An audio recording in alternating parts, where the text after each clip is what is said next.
Bonsoir et bienvenue à tous. Demain, mardi, c'est la réouverture des universités et grandes écoles sur l'ensemble du territoire ivoirien. Des masques de protection contre le Covid-19 seront distribués aux étudiants ainsi qu'aux enseignants, selon le ministre de l'Enseignement supérieur et de la Recherche scientifique.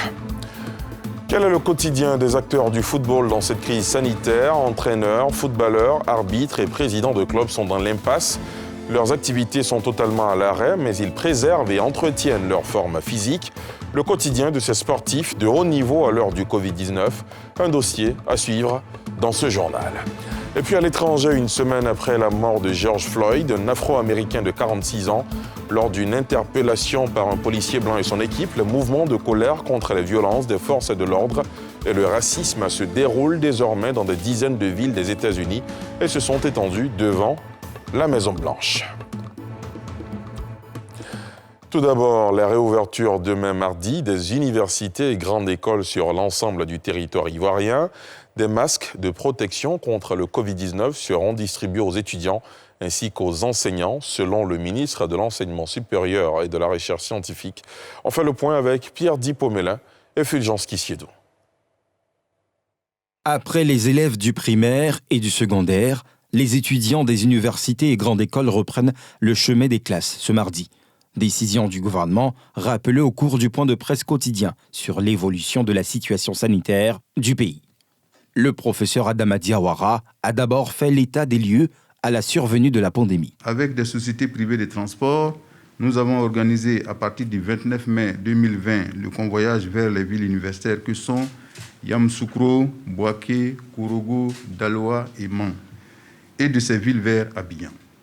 Les derniers départs ont d'ailleurs eu lieu aujourd'hui, étant entendu que les cours en présentiel reprennent demain mardi 2 juin 2020.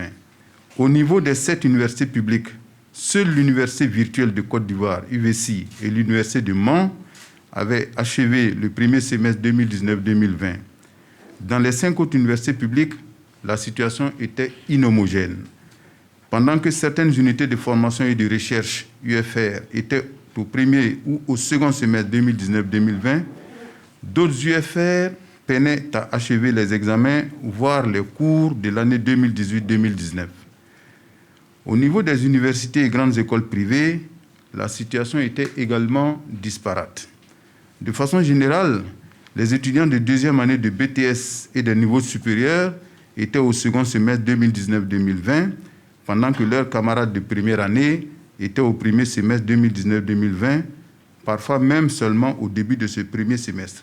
Des dispositifs pour respecter les mesures barrières sont prévus pour ne pas faire de ces lieux d'apprentissage des foyers de propagation de la maladie. Nous avons instruit les présidents et directeurs généraux des universités et grandes écoles publiques et les fêtières des fondateurs d'établissements supérieurs privés de faire respecter scrupuleusement les mesures barrières dans leurs structures, à savoir la distanciation physique, le lavage des mains ou l'utilisation du gel hydroalcoolique et le port du masque. À ce propos, en attendant de recevoir la dotation demandée par courrier au ministère de la Santé et de l'Hygiène publique, le MSRS vient de recevoir d'un opérateur de la place un don en masque et en gel hydroalcoolique qui sera remis aux universités et grandes écoles dès demain mardi 2 juin 2020. La reprise des cours dans les universités et grandes écoles devra, selon le ministre Adama Diawara, permettre d'harmoniser les progressions des matrix à travers une pédagogie hybride, c'est-à-dire certains cours vont être dispensés en présentiel et d'autres en ligne sur des plateformes digitales. Cette pratique, le ministre la souhaite intégrer de façon durable dans l'enseignement supérieur, même après la pandémie. On en vient au traditionnel décompte sur la situation du Covid-19 en Côte d'Ivoire.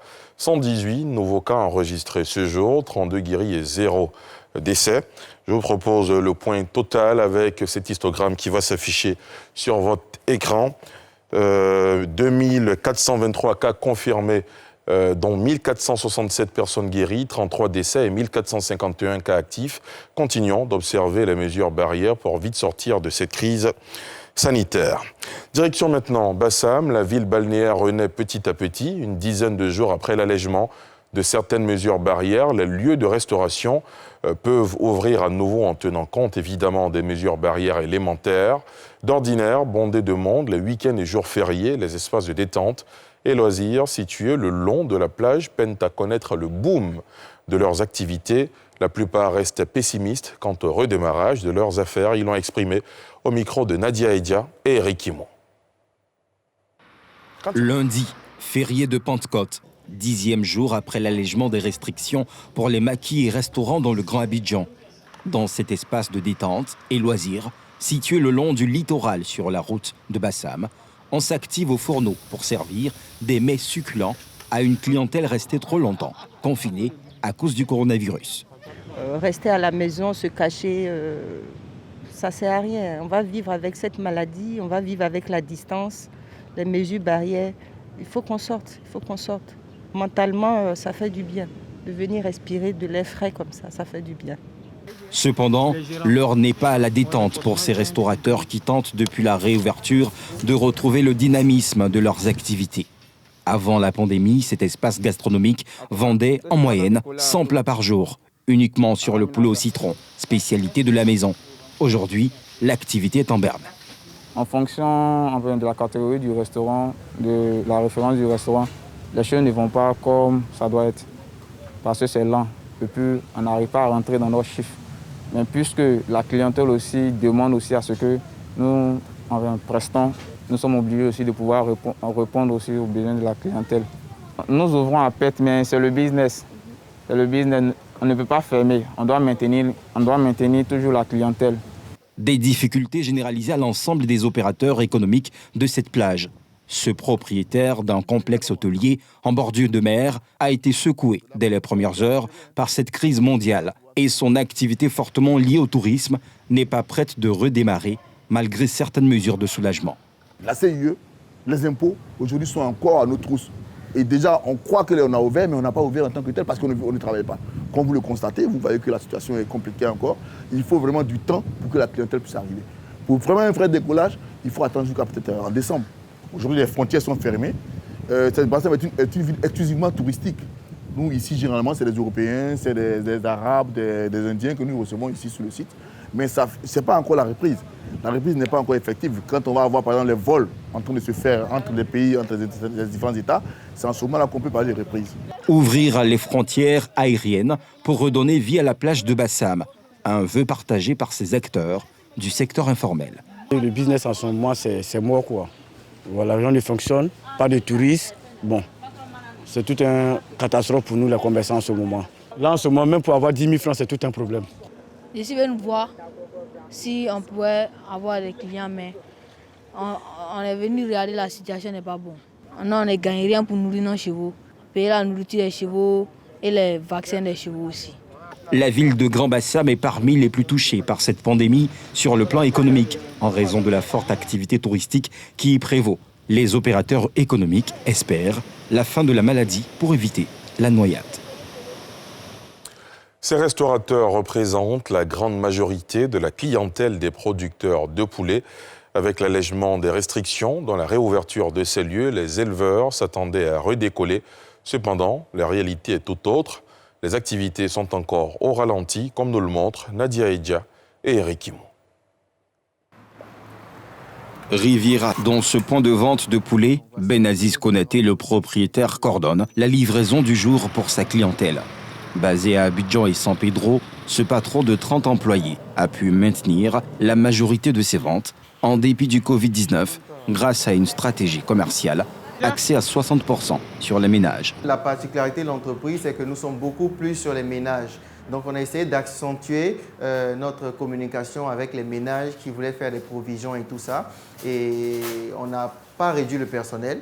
Donc on a essayé de forcer sur le marketing pour pouvoir vendre le maximum de produits possibles au consommateur final. Mais chez la plupart des producteurs et revendeurs de poulet, le coronavirus a fait des ravages. La fermeture des maquis restaurants a été lourde de conséquences pour la vingtaine de revendeurs installés dans ce marché à Angré, 70% des bêtes étant commercialisées à cette tranche de la clientèle. Ils ont confiné tous ces secteurs-là. Donc, comme ça c'est pas facile du tout. Les places qui arrivaient à vendre les 100 poulets, les 200 poulets, étaient revenues à 50 poulets, 40 poulets. Il y a d'autres qui ont préféré attendre un peu même, quand ils vont déconfiner totalement.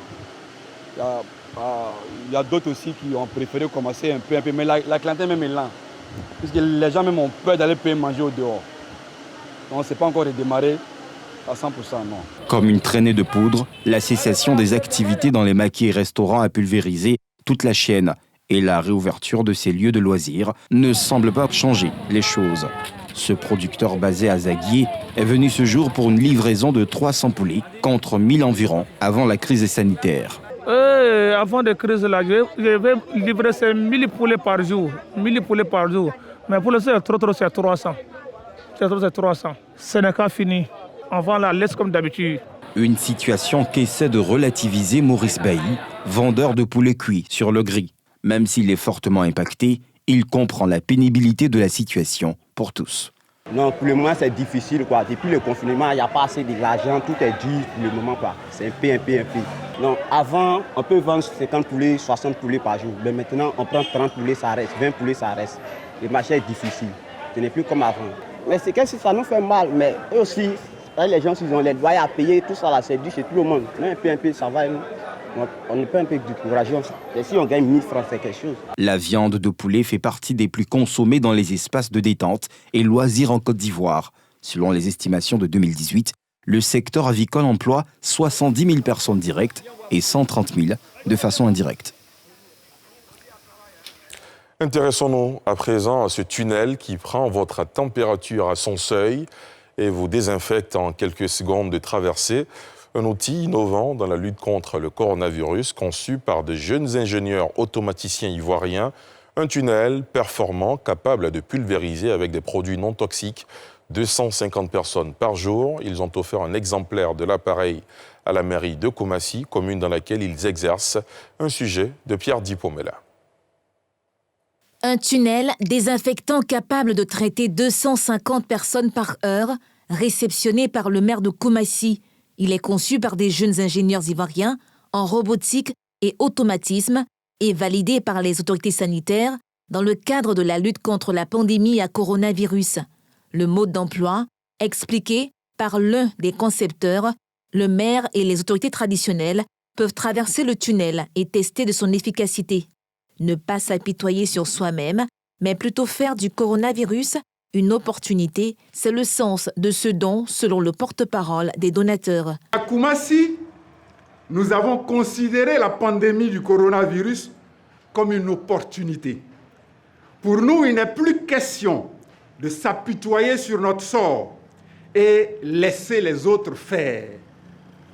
L'Ivoirien doit trouver des solutions innovantes. Le maire de Koumassi, l'heureux bénéficiaire, a exprimé sa fierté et note une avancée pour sa commune dans la lutte contre le coronavirus. Depuis donc l'éruption de cette pandémie dans nos vies, nous sommes tous à la recherche de solutions. Certains se réfugient dans les prières, ce n'est pas une mauvaise chose. D'autres joignent aux prières des actes. Aujourd'hui, avec la remise de ce don, nous pouvons dire que Koumassi fait un pas supplémentaire dans la lutte contre le coronavirus. Chaque jour, le pays enregistre plusieurs dizaines de cas de contamination au coronavirus. Abidjan, toujours coupé du reste du pays par des corridors sanitaires, demeure l'épicentre de la pandémie. Quel est le quotidien des acteurs du football dans cette crise sanitaire? Entraîneurs, footballeurs, arbitres et présidents de clubs sont dans l'impasse. Leurs activités sont totalement à l'arrêt, mais ils préservent et entretiennent leur forme physique. Le quotidien de ces sportifs de haut niveau à l'heure du Covid-19, un dossier de Salif Yalekwe. Dis-moi, comment a été ta journée?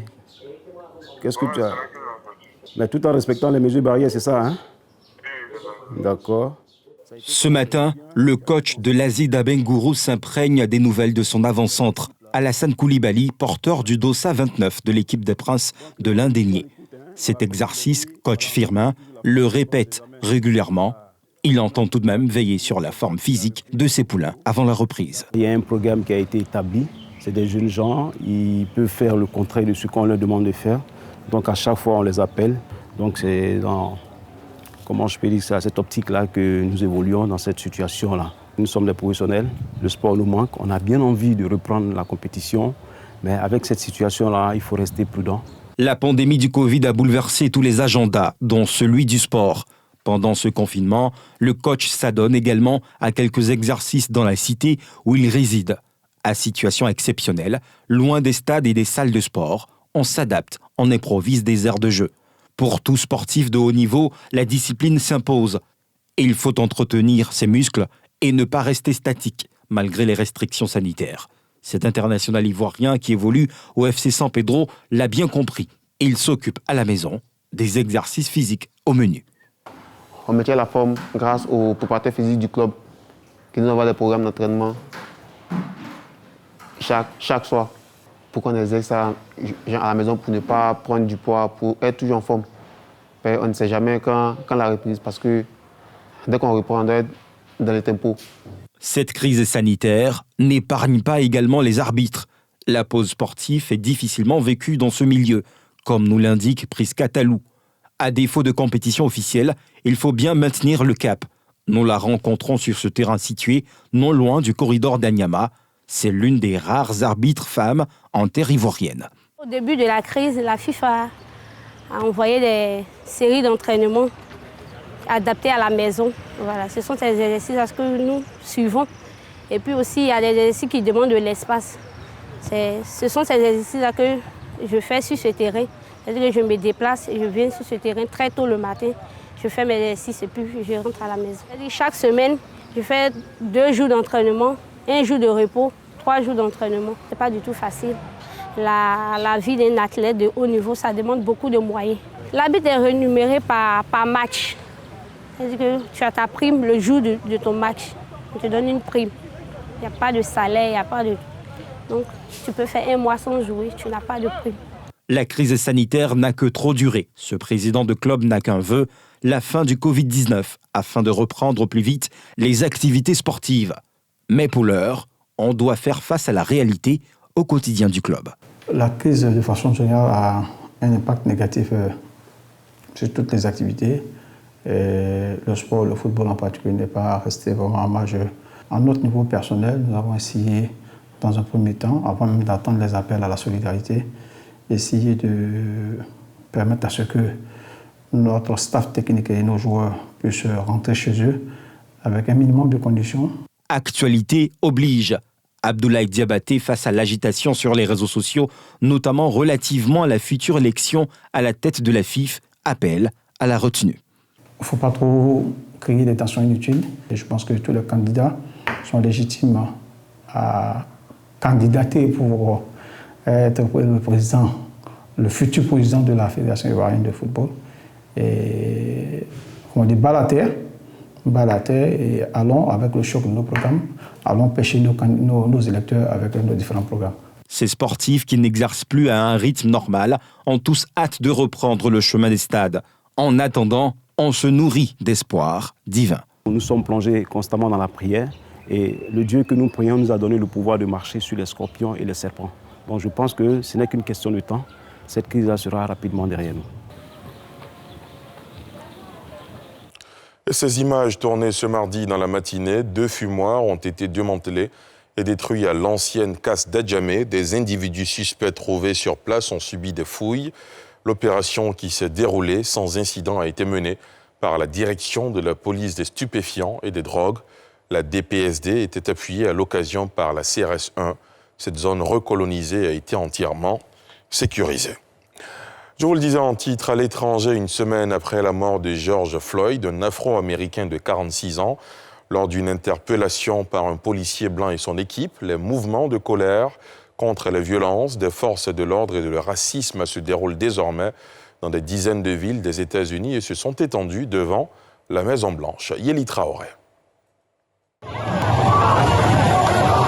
Un couvre-feu a été imposé à Washington, comme dans d'autres grandes villes des États-Unis, pour empêcher que de nouvelles émeutes n'émaillent les manifestations contre les violences policières et le racisme auquel des milliers de personnes ont pris part dimanche à travers le pays. Des manifestants ont marché en direction de Minneapolis pour demander des poursuites judiciaires à l'encontre des 4 policiers présents lors de l'arrestation brutale de George Floyd. Il s'agit de passer enfin à l'action. Toutes ces voix sont ici parce que la même chose continue de se produire encore et encore. C'est le nouveau lynchage. C'est un nouveau langage codé dans la manière dont notre président se représente lui-même et dont il est suivi par les membres du KKK. J'espère vraiment que la justice sera rendue et que les gens qui sont responsables soient tenus de rendre des comptes et que je n'ai pas à faire ça une nouvelle fois. Je ne veux pas être ici, mais je le suis et je suis prête à me battre. Et j'espère que plus de gens le sont aussi. Tout en disant comprendre leur colère, nombre de responsables locaux ont exhorté les manifestants à la retenue pour cette 6e nuit de protestation, tandis que le président Donald Trump, confronté aux désordres civils les plus graves de son mandat, fustigeait les anarchistes. Je comprends la douleur que les gens ressentent. Nous soutenons le droit des manifestants pacifiques et nous entendons leurs appels. Mais ce que nous voyons dans les rues de nos villes, maintenant, n'a rien à voir avec la justice ou la paix. Des manifestations étaient aussi en cours à Miami et New York, notamment Black Lives Matter, la vie des Noirs compte, marteler les foules. Joe Biden, l'ancien vice-président de Barack Obama et candidat à l'élection présidentielle de novembre, a annoncé s'être rendu sur les lieux d'une manifestation qui s'est tenue samedi dans son État du Delaware. La République démocratique du Congo a officiellement déclaré hier une 11e épidémie de fièvre hémorragique Ebola sur son sol, avec la résurgence d'un foyer dans le nord-ouest du pays qui vient s'ajouter à la 10e, toujours en cours dans l'Est, et à une envolée des cas de Covid-19. Yeli Traoré. Les autorités de la République démocratique du Congo ont annoncé lundi qu'un cas de contamination au virus Ebola avait été confirmé dans la province de l'Équateur, à plus de 1000 km du foyer de l'épidémie situé dans l'est du pays. L'annonce a été faite à la presse par le ministre de la Santé, Eteni Longondo. Depuis hier, nous sommes en contact avec nos services à Bandaka. Il y a une maladie hémorragique qui se déclare là-bas. Et selon nos services, le signe clinique confirme déjà cette maladie à Ebola. Comme vous le savez, c'est une province qui a déjà connu cette maladie et ils ont déjà le réflexe de ce qu'il faut faire. Et ils ont déjà commencé la riposte au niveau local depuis hier. Et nous allons leur envoyer très rapidement le vaccin et aussi les médicaments pour qu'ils commencent déjà à vacciner nos compatriotes de là et à traiter les gens qui sont atteints de cette maladie. Une autre épidémie d'Ebola est encore en cours à l'autre bout du pays, dans l'Est, qui a tué 2280 personnes depuis août 2018. La fin de cette épidémie doit être proclamée le 25 juin, au bout d'un compte à rebours de 42 jours sans nouveaux cas. Il s'agit de la 11e épidémie de fièvre Ebola déclarée sur le sol congolais depuis la découverte du virus dans ce pays, alors appelé Zaïre, en 1976. La RDC est également touchée par l'épidémie mondiale de coronavirus, avec 3195, dont 2896 à Kinshasa et 72 décès, selon les derniers chiffres officiels publiés lundi. Pour terminer, rappelons les chiffres du Covid en Côte d'Ivoire. Ce lundi, la Côte d'Ivoire enregistre 2951 cas confirmés, dont 1467 personnes guéries, 33 décès et 1451 cas actifs. Continuons, s'il vous plaît, d'observer les mesures barrières pour vite sortir de cette crise sanitaire. Voilà, c'est la fin de ce journal. Merci de l'avoir suivi. Demain, vous avez rendez-vous avec nous encore une fois à 19h50. Excellente soirée sur la nouvelle chaîne ivoirienne.